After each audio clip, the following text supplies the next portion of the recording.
carnivore diet's often offered as a alternative where some really frustrating autoimmune conditions occur. Has that been your experience, Paul? Well, look, at the root cause of autoimmune disease, the traditional teaching in medical school is that it relies on something called molecular mimicry, which is basically where the immune system gets confused between the molecular signature on a cell of our own and mistakes it for something that's foreign.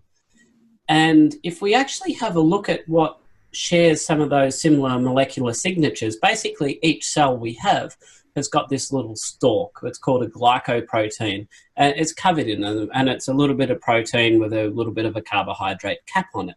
And that the signature on the top of that cap is quite unique to that cell. And it just so happens that some of these dietary lectins that can be found in food, especially the plant lectins, can actually share that exact molecular signature with some of the cells in our body.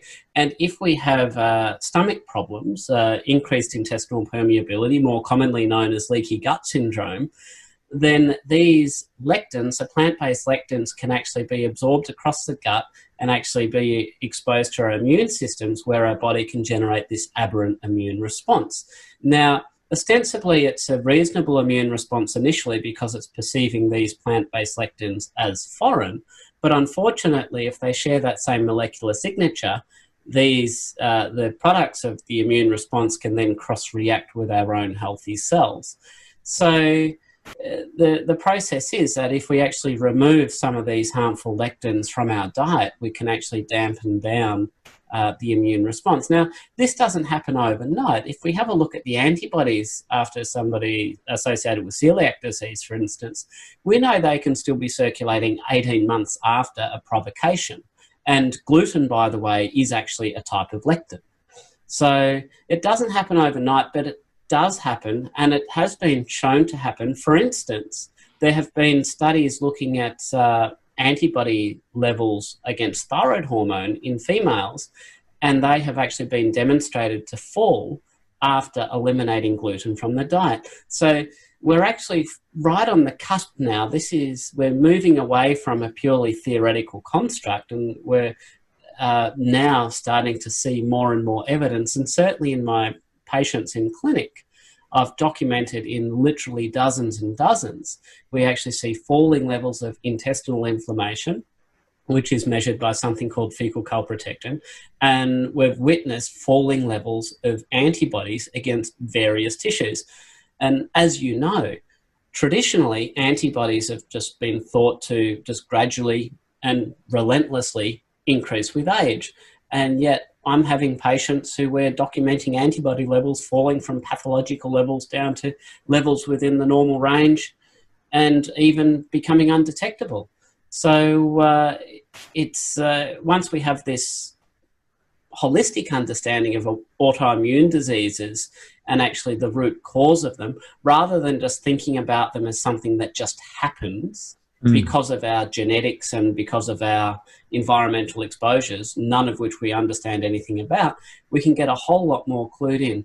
And there are some things outside our control, such as infection, that do trigger them. And this too is very understandable, because if you recall, I said our cells have these glycoproteins sticking out, identifying them.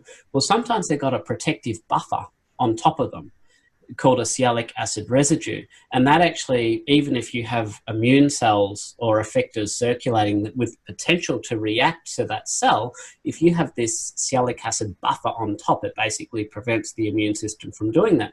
Well, guess what? If you have certain types of infection, that can actually strip that sialic acid away from the top of the glycoprotein.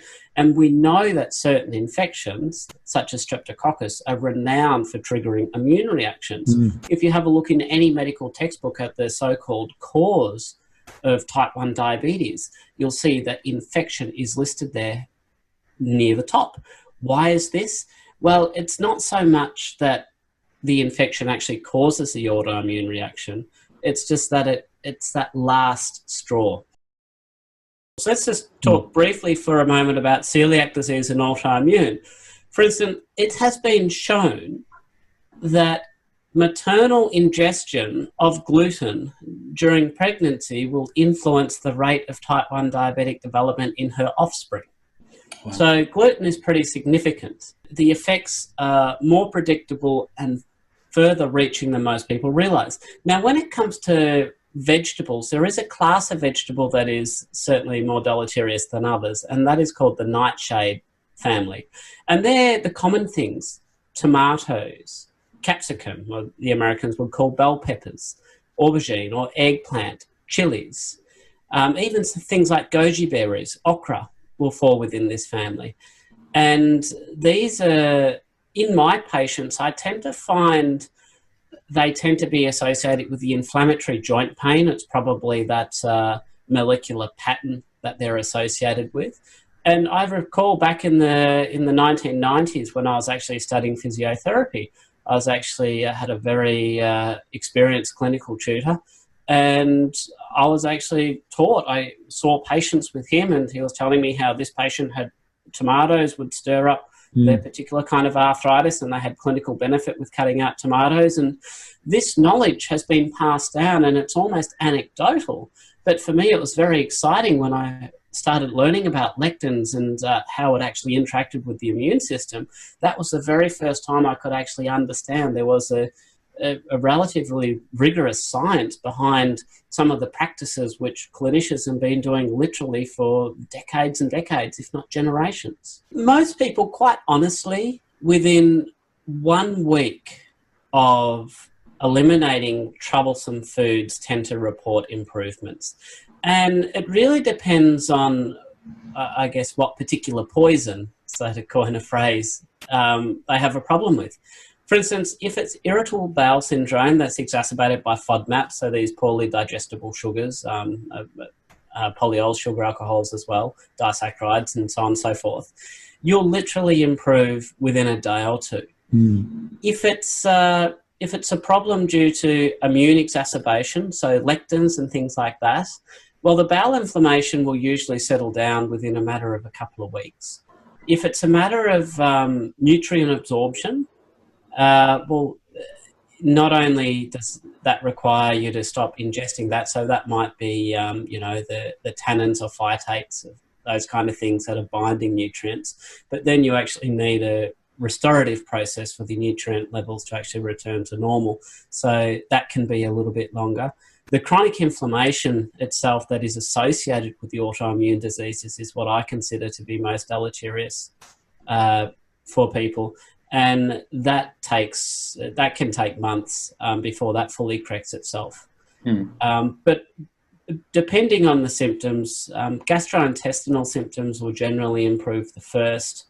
Then I think it's probably skin conditions would probably be the next one, and then generalized energy levels, well-being, mental clarity will probably then just gradually and progressively improve over time, but it can take several months before people reach their peak.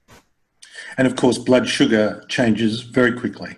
Oh, yes. So that too is literally overnight. Yeah. So the simple fact is, if you have somebody with metabolic issues such that their blood sugar is not stable, if you don't put the sugar into the system in the first place, you can literally get a dramatic improvement overnight. And in my patients who are monitoring their morning blood sugars, it generally only takes about 2 weeks before you can normalize blood sugar levels in most people. So, and that includes diabetics, so non-insulin dependent diabetics. So you can be taking medications, maybe a sulfonylurea or a metformin or something like that. But if you're not requiring insulin or some of the other fancier stuff, you can usually normalize within a couple of weeks your fasting morning blood sugar.